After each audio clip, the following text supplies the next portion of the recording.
మహోన్నతుడా, వందనాలు తండ్రి. స్తుతి ఆరాధన అంతటి ద్వారా మీరే మహిమ పొందుకోండి. పాలు పంపుడు పొందిన మమ్మల్ని దీవించు ప్రభా.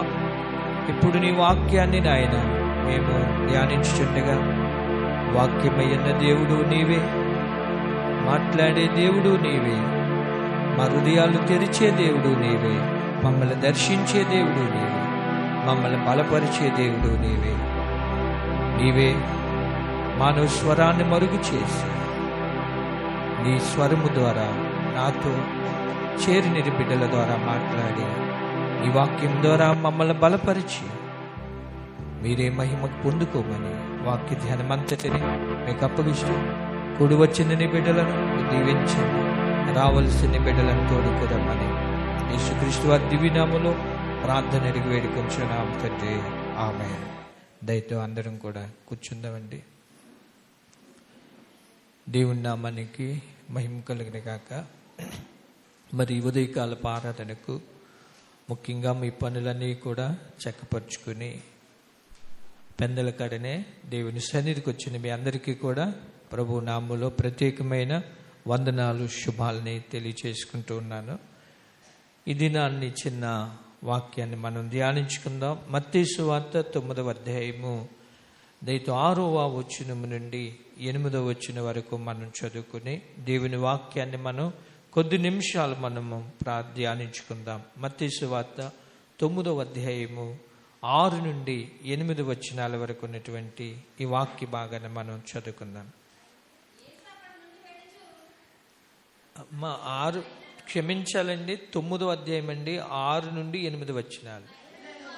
అయినను పాపములు క్షమించుటకు భూమి మీద మనుష్య కుమారునికి అధికారము కలదని మీరు తెలుసుకొనవలెను అని చెప్పి ఆయన పక్షవాయు గలవాన్ని చూచి, నీవు లేచి నీ మంచమెత్తుకుని నీ ఇంటికి పొమ్మని చెప్పగా వాడు లేచి తన ఇంటికి వెళ్ళెను.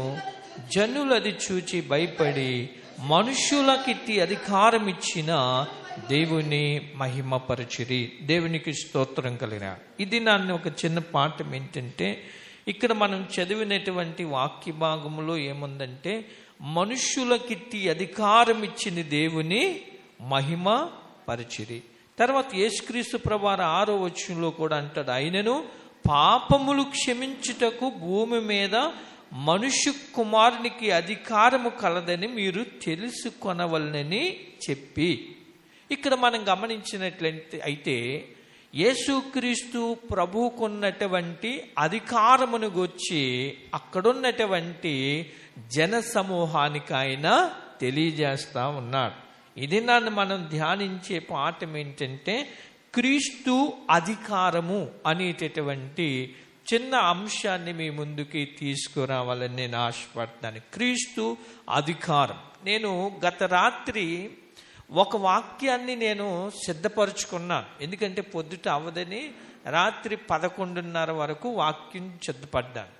సిద్ధపడిన తర్వాత ఉదయాన్నే లేచాను. 5:30కి లేచి ప్రార్థన చేసుకున్నాను. ప్రార్థన చేసుకున్నాక 9వ అధ్యాయం మత్తయి సువార్త, నేను మత్తయి సువార్త ఈ వారములో ఈ మధ్యన చదువుతున్నాను. 9వ అధ్యాయం చదివాను. ఈరోజు చదివి ప్రార్థన చేసుకున్నాను. ప్రార్థన చేసుకున్నాక ఈ వాక్య భాగములో నుండి దేవుడు ఒక సందేశాన్ని ఇచ్చాడు. ఆ సందేశాన్ని మరలా పొద్దుట నేను ఈ సందేశాన్ని, దేవుడిచ్చిన సందేశాన్ని మరలా సిద్ధపడి రాత్రి సిద్ధపడి వచ్చినటువంటి ఆ వాక్యాన్ని అలాగుంచి, ఎందుకో దేవుడి వాక్యాన్ని అనుగ్రహిస్తే ఇది చెప్పడానికి దేవుడు నడిపింపును అనుగ్రహించాడు. ఇది దేవుడిచ్చినటువంటి సందేశం. అందుకని ఇక్కడ మనం గమనించినట్లయితే క్రీస్తు అధికారము అనేటటువంటి ఒక చిన్న సందేశాన్ని మీకు అందించాలని ఆశపడతా ఉన్నాను. అంటే యేసు ప్రభువుకున్నటువంటి అధికారము గురించి. అయితే మనము దేవుని అధికారం క్రింద ఉంటే ఏ విధమైన మేలులు మనం పొందగలం?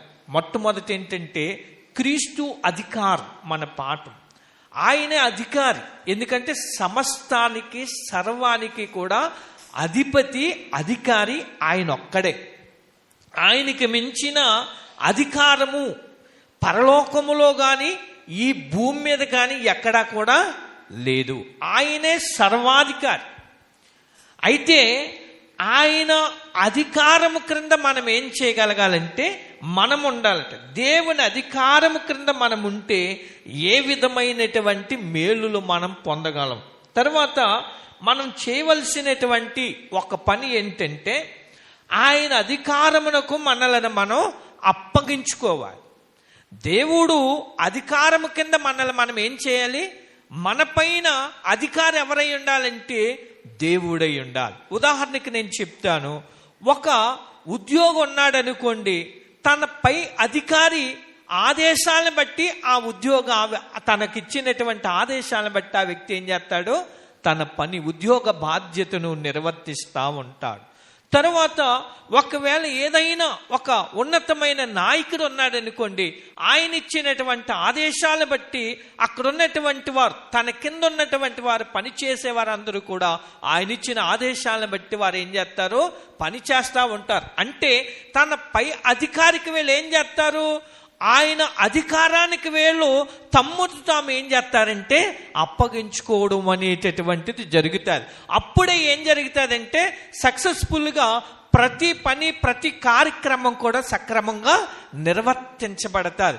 ఒక పై అధికారి ఆదేశాన్ని బట్టి కింద ఉద్యోగస్తులు ఎలాగైతే పని చేస్తారో అప్పుడే పరిపూర్ణమైనటువంటి చక్కని రీతిగా వాళ్ళు ఉద్యోగాలు నిర్వర్తించగలుగుతారు. ప్రజలకు కావలసినటువంటి మంచి విషయాలు వారి సహకారాన్ని అందించగలుగుతారు. అదే నాయకత్వాన్ని బట్టి కూడా మనం ఆలోచించగలిగితే నాయకుడిచ్చినటువంటి ఆదేశాల్ని తన కిందనున్నటువంటి ఆ పని చేసేటటువంటి వారు ఎవరైనా ఉంటే వారు కూడా ఆ విధంగా సక్రమంగా వీరు ఆయన అధికారానికి అప్పగించుకుని పనిచేస్తే ఏమవుతారంటే సక్సెస్ఫుల్గా వారు చేసే పనిలో విజయాన్ని పొందుకోగలుగుతారు. మరి మానవులుగా దేవుడు అధికారి అయి ఉన్నాడు కాబట్టి మనం ఎవరి అధికారానికి ఒప్పుకోవాలంటే ఆయన అధికారానికి మనల్ని మనము అప్పగించుకోవాలి. ఆయనే మనపై అధికారి ఉండాలి. అంటే మనం ఎవరి నడిపింపులో ఉండాలి? ఎవరు నడిపింపులు ఉండాలంటే ఆయన అధికారానికి మనల్ని మనం అప్పగించుకొని ఆయన మనపై అధికారిగా చేసుకుని ఆయన ఆధీనములో మనం బ్రతుకుతూ ఉండాలి. దేవునికి స్తోత్రం కలిగినగా. అందుకనే సామెతల గ్రంథములో 3వ అధ్యాయములో 6వ వచనములో భక్తుడైనటువంటి సొలొమోను మహారాజు గారు ఒక అద్భుతమైనటువంటి మాటను ఆయన చెప్తాడు. నీ ప్రవర్తన అంతటి యందు ఆయన అధికారమునకు ఒప్పుకోనము. చాలండి. మన ప్రవర్తన అంతటి మీద కూడా ఎవరి అధికారానికి మనం ఒప్పుకోవాలట? దేవుని అధికారానికి మనం ఒప్పుకోవాలి. అంటే మన ప్రవర్తన అంతటిలో కూడా, మన జీవితం అంతటిలో కూడా ఎవరి అధికారానికి మనల్ని మనం అప్పగించుకోవాలంటే దేవుని అధికారానికి మనల్ని మనము అప్పగించుకోవాలి. అప్పుడు ఏమవుతుందంట? అప్పుడు ఆయన నీ త్రోవలను సరళము చేయను.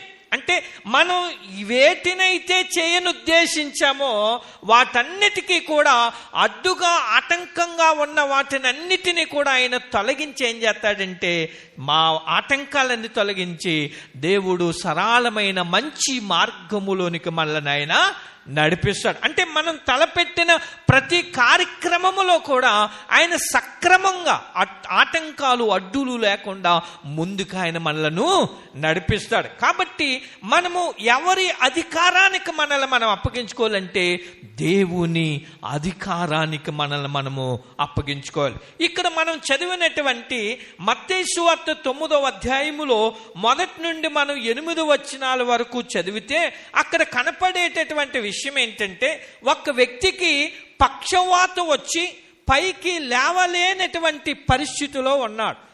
వాళ్ళు ఏం చేశారంటే తనతో ఉన్నవారు, తనకు కావలసిన వారు అవ్వచ్చు, లేకపోతే ఆ ప్రక్కనున్న వారు అవ్వచ్చు, వాళ్ళందరూ ఏం చేశారంటే యేసు ప్రభు దగ్గరికి మంచం మీద ఉన్న వ్యక్తిని మంచంతో తీసుకుని వచ్చేసారు. మంచంతో పాటు తీసుకుని వచ్చేసి యేసు ప్రభు ముందు పెట్టారు. యేసు ప్రభు ముందు పెడితే అక్కడ జరిగిన సంగతి ఏంటంటే ఇక్కడ మనం గమనించాలి. ఆ వ్యక్తిని ఆ యేసు ప్రభు దగ్గరికి తీసుకొచ్చిన వ్యక్తులు కూడా ఎవరి అధికారానికి అప్పగించారో వ్యక్తిని? దేవుని యేసు ప్రభు అధికారానికి ఆ వ్యక్తిని ఏం చేశాడంటే తన్ను తాను అప్పగించుకున్నాడు. తన దగ్గరికి తీసుకొచ్చిన వారు కూడా ఎవరి అధికారానికి అప్పగించారంటే యేసుక్రీస్తు ప్రభు వారి అధికారానికి అప్పగించారు. ఆ రోగి ప్రభు యొక్క ఆ అధికారానికి తన్ను తాను అప్పగించుకున్నాడు. తన దగ్గరికి తీసుకొచ్చిన వారు కూడా ఎవరి అధికారానికి ఒప్పుకున్నారంటే యేసయ్య అధికారానికి వారు ఒప్పుకున్నారు. అప్పుడు యేసు ప్రభు అధికారానికి ఒప్పుకోవడం ద్వారా ఆ వాళ్ళకి యేసు ప్రభు వారు తన అధికారము ద్వారా చేసినటువంటి మేలులు ఏంటంటే అక్కడ మనకు కనపడుతుంది ఏంటంటే, ఇదిగో 6వ వచనం, ఆయనను పాపములు క్షమించుటకు భూమి మీద మనిషి కుమారునికి అధికారము కలదని మీరు తెలుసుకొనవలనని చెప్పి ఆయన పక్షవాయువు గలవాన్ని చూచి నీవు లేచి నీ మంచమెత్తుకుని నీ ఇంటికి పొమ్మని చెప్పగా వాడు లేచి తన ఇంటికి వెళ్ళెను.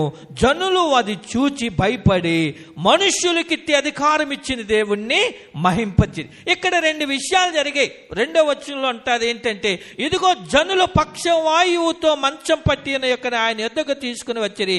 యేసు వారి విశ్వాసము చూచి కుమారుడా ధైర్యముగా ఉండుము, నీ పాపములు క్షమింపబడి ఉన్నవని పక్షవాయువు గలవానితో చెప్పాను. ఇక్కడ 2 విషయాలు.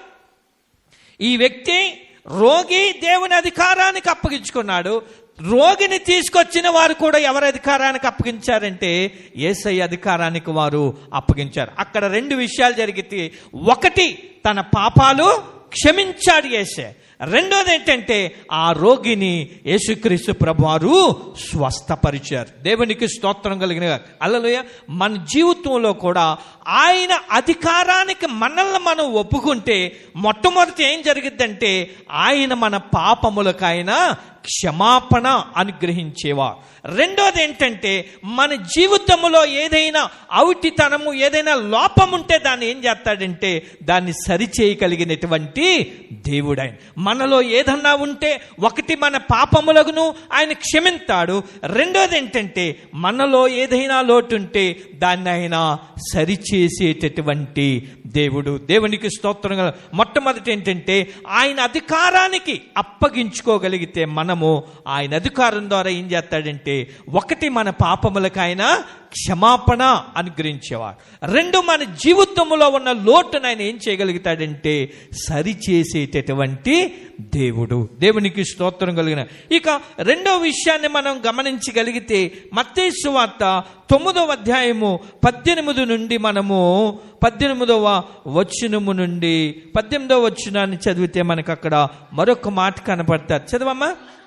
ఆయన ఈ మాటలు వారితో చెప్పుచుండగా ఇదిగో ఒక అధికారి వచ్చి ఆయనకు మ్రొక్కి నా కుమార్తె ఇప్పుడే చనిపోయినది, అయినను నీ వచ్చి నీ చెయ్యి ఆమె మీద ఉంచుము, ఆమె బ్రతుకునెను. చాలండి. దేవునికి స్తోత్రం. ఈయన ఎలాంటి వాడట? యేసు ప్రభు దగ్గరకు వచ్చిన ఆయన గురించి అక్కడ రాయబడింది ఏంటట, ఇదిగో ఒక అధికారి వచ్చి. ఈయన కూడా ఎలాంటి వ్యక్తి వచ్చాడండి? ఒక అధికారి వచ్చాడు. ఆ అధికారి యొక్క కుమార్తె పరిస్థితి ఏంటంటే ఆయనను ఏమంటాడంటే నా కుమార్తె ఇప్పుడే చనిపోయినది. ఏమైందంట వాళ్ళ కుమార్తె? అధికారి కుమార్తె చనిపోయిందంట. ఈయన అధికారి, కానీ తన అధికారం ఎంతవరకు? కుమార్తెను బ్రతికించే అధికారం ఆయనకి లేదు. తన కుమార్తెను బ్రతికించుకునే అధికారం ఆయనకి లేదు. అధికారం ఉంది కానీ తన కుమార్తెని బ్రతికించుకునే అధికారం లేదు. కానీ ఆ అధికారం ఎవరికి ఉంది? యేసుక్రీస్తు ప్రభువుకు ఉంది. దేవునికి స్తోత్రం కలిగిన గాక. హల్లెలూయా. తన కుమార్తెని బ్రతికించే అధికారం ఎవరికి ఉందంటే యేసుక్రీస్తు ప్రభువుకే ఉంది. ఆయన ఎలాంటి దేవుడు అంటే సర్వాధికారము కలిగినటువంటి అధికారి. ఏదైనా చేయడానికి సరిపోయినటువంటి అధికారి. శాసనాల్ని మార్చడానికి సరిపోయినటువంటి అధికారి. చనిపోయిన వారిని సహితము బ్రతికించడానికి అధికారము కలిగిన అధికారి. దేవునికి స్తోత్రం కలిగిన ఈ అధికారి గురించి మనం ఆలోచించి తను అధికారే, కానీ తన కుమార్తెను బ్రతికించుకునే అధికారం ఆయనకి లేదు. ఆ అధికారి ఎవరి దగ్గరికి వచ్చాడంటే యేసయ్య దగ్గరికి వచ్చాడు. అయ్యా నా కుమార్తె చనిపోయిందయ్యా, ఇప్పుడు నీ వచ్చి నా కుమార్తెను ఏం చేయాలి తెలుసా? బ్రతికించయ్యా అన్నాడు. ఇప్పుడు తన ప్రవర్తనను ఎవరికి అప్పగించుకున్నాడు? ఆయన అధికారే, కానీ తన ప్రవర్తన ఎవరికి అప్పగించుకున్నాడు? యేసు క్రీస్తు ప్రభు వారికి అప్పగించుకొని, అయ్యా నా కుమార్తెని నీవు బ్రతికించంటే యేసయ్య ఏం చేశాడు చూడండి. 23వ వచనం నుండి చదువుకుందాం. అంతలో యేసు ఆ అధికారి ఇంటికి వచ్చి పిల్లన గ్రోవులు వాయించు వారిని గొల్లు చేయుచుండు జన సమూహమును చూచి, స్థలమీయుడి, ఈ చిన్నది నిద్రించుచున్నదే గాని చనిపోలేదని వారితో చెప్పగా వారాయనను అపహాసించిరి. యేసుప్రభువు వారు వచ్చారు. అక్కడ యేసుప్రభువు వారు వచ్చి ఒక మాట అన్నారు, అయ్యా కొంచెం నాకు చోటు ఇవ్వండి అయ్యా. ఈ అమ్మాయి ఏం చేసిందంటే చనిపోలేదయ్యా, నిద్రింతుందంటే అక్కడ యేసుప్రభువు వారిని ఏం చేశారు తెలుసా? అపహాసం చేశారు, అంటే హేళన చేశారు. హేళన చేశారు అంటే మనం గమనించవలసిన విషయం ఏంటంటే, యేసుప్రభు జీవితంలో ఏమి ఎదుర్కొన్నాడు? ఆయన అపహాసాన్ని అయినా ఎదుర్కొన్నాడు, హేళనైనా ఎదుర్కొన్నాడు. మరి మనల్ని ఎవరన్నా హేళన చేశారనుకోండి, మనల్ని ఎవరన్నా అపహాసం చేశారనుకోండి, ఆయనకంటే గొప్పలు మనం? ఆయనకంటే గొప్పలు అండి? ఏ లోపం లేదు ఆయనలో. మంచి చేయడానికి వెళ్ళాడు, మేలు చేయడానికి వెళ్ళాడు, ఉపకారం చేయడానికి వెళ్ళాడు, ఆ చనిపోయిన అమ్మాయిని బ్రతికించడానికి వెళ్ళాడు, పిలిస్తే వెళ్ళాడు. కానీ ఆయనకి ఎదురైంది ఏంటో తెలుసా? మంచి చేయడానికి వెళ్తే, మేలు చేయడానికి వెళ్తే, ఉపకారం చేయడానికి వెళ్తే, సహకారం చేయడానికి వెళ్తే, వాళ్ళ కన్నీరుని తొడవడానికి వెళ్తే ఆయనకి ఎదురైంది ఏంటో తెలుసా? అపహాసం, హేళన. అలాంటి పరిశుద్ధుడైన దేవుడికి అలాంటి పరిస్థితి వస్తే, ఈ రోజున మనకి ఏదన్నా, మనల్ని ఎవరన్నా అపహాసించారనుకోండి, మనల్ని ఎవరన్నా హేళన చేశారనుకోండి, మనం ఎంతండి ఆయన ముందు? ఇంకా మనం ఏపాటోళ్ళు? ఈ రావంటారా మనకి? వస్తాయి. ఆయన బట్టి మనం ఏం జ్ఞాపకం చేసుకోవాలంటే, ఆయనకు వచ్చింది, నేను ఆయనకంటే గొప్పోడినా అని మనం ఏం చేయాలంటే, మన విశ్వాసంలోంచి ఏమవకూడదు. ఎప్పుడన్నా ఇలాంటి అపహాసాలు వచ్చినా, ఎప్పుడంటే ఇలాంటి హేళనలు వచ్చినా, ఎప్పుడన్నా ఇలాంటి ఇబ్బందులు వచ్చినా మనం ఏం చేయాలంటే, విశ్వాసంలోండి మనం ఏమవకూడదు చెప్పండి? తొలగిపోకూడదు. ఆయనకే వచ్చి మనం ఎంత? ఆయన అధికారానికి అప్పగించుకుంటే వాటన్నిటిని ఏం చేస్తాడు? ఆయన తొలగిస్తాడు. దేవునికి స్తోత్రం కలిగిన. ఏదైనా పరిస్థితిని కూడా ఆయన చక్కపరచడానికి సరిపోయిన దేవుడైన. ఆయనకి అపహాస్యం ఎదురైంది. మన ఆయనకంటే గొప్పవారు ఈ భూమి మీద యేసయ్య కంటే గొప్పోళ్ళు ఎవరు కూడా లేరు. ఆయనకి అపహాస్యం ఎదురైంది. ఏదైనా ఎదురైతే ఎప్పుడు కూడా మనం ఏం చేయకూడదంటే, విశ్వాసములో మనం ఎప్పుడు కూడా పడిపోకుండా, సడలిపోకుండా, ధైర్యము కలిగి, నా ప్రభువుకి అపహాస్యం ఎదురయ్యింది, ఆయనకంటే నేను గొప్పవాడిని కాదు, నేను కూడా ఎదురైనా నా ప్రభు కొరకు నిలబడతాను అని ప్రభు కొరకు మనం ఏం చేయగలగాలి? నిలబడాలి. దేవునికి స్తోత్రం కలిగిన గాక. అలానే అట్లాంటి పరిస్థితి, అపహాస్యం ఎదురైనా, ఇక్కడ మనం 25వ వచనంలో జన సమూహమును పంపివేసి ఆయన లోపలికి వెళ్ళి ఆమె చెయ్య పట్టుకొనగానే ఆ చిన్నది లేచెను. ఈ సమాచారము ఆ దేశమంతటను వ్యాపించెను. మనం గమనించగలిగితే, అపహాస్యం ఎదురైనా యేసుక్రీస్తు ప్రభువారు అమ్మాయిని ఎందుకు బాగు బ్రతికించాడు?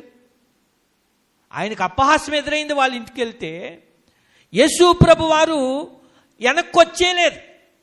ఎక్కడున్నాడో అక్కడే ఉన్నాడు. అపహాస్యం ఎదురైన ఇంటికాడే ఉన్నాడు, వెనక్కి వచ్చేలేదు. కానీ మరి అపహాస్యం ఎదురైనా ఆ అమ్మాయిని ఎందుకు బ్రతికించాడండి? ఎందుకు బ్రతికించాడు? త్వరగా చెప్పండి, టైం అయిపోయింది. ఆయన నామము మహింపరచబడాలి. దేవునికి స్తోత్రం. మంచిది. ఇంకా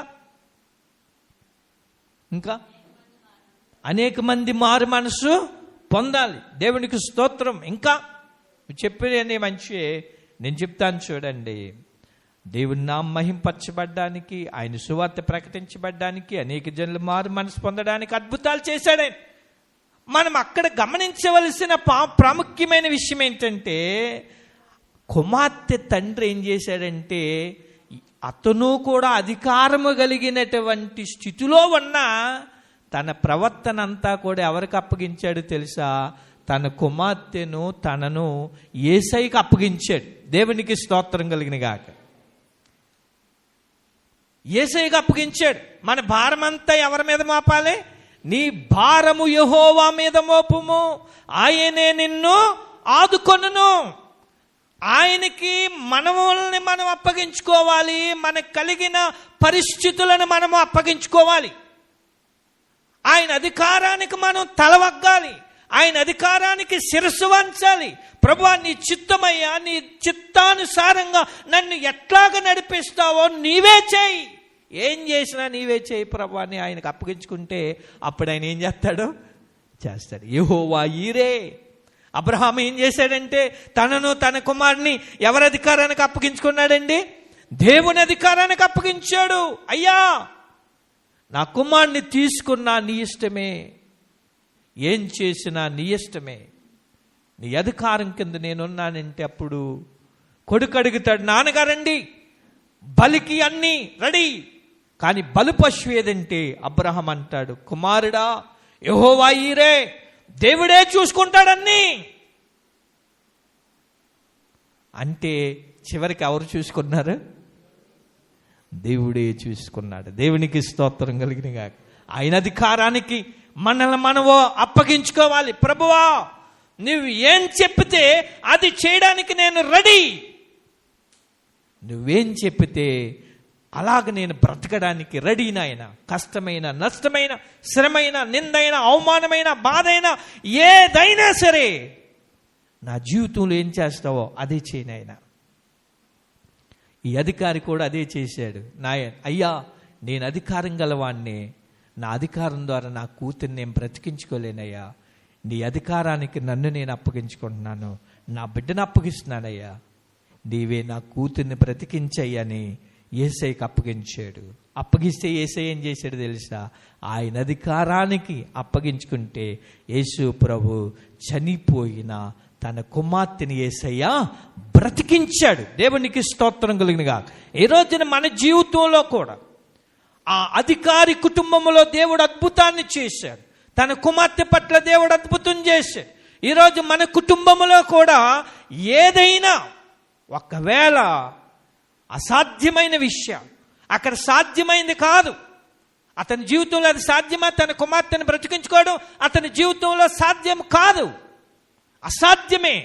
కానీ యేసయ్య తన కుటుంబములో అసాధ్యాన్ని సాధ్యంగా మార్చాడు. తన కుటుంబంలో ఒక అద్భుతాన్ని యేసయ్య చేశాడు. దానికి గల కారణం అంటే యేసయ్యకు తన అధికారం అంతటిని అప్పగించుకున్నాడు. ఈరోజు మన కుటుంబంలో కూడా, మన జీవితంలో కూడా యేసయ్య ఏదన్నా అద్భుతం చేయాలంటే పరిపూర్ణంగా ఆయన అధికారానికి మనల్ని మనం అప్పగించేసుకోవాలి.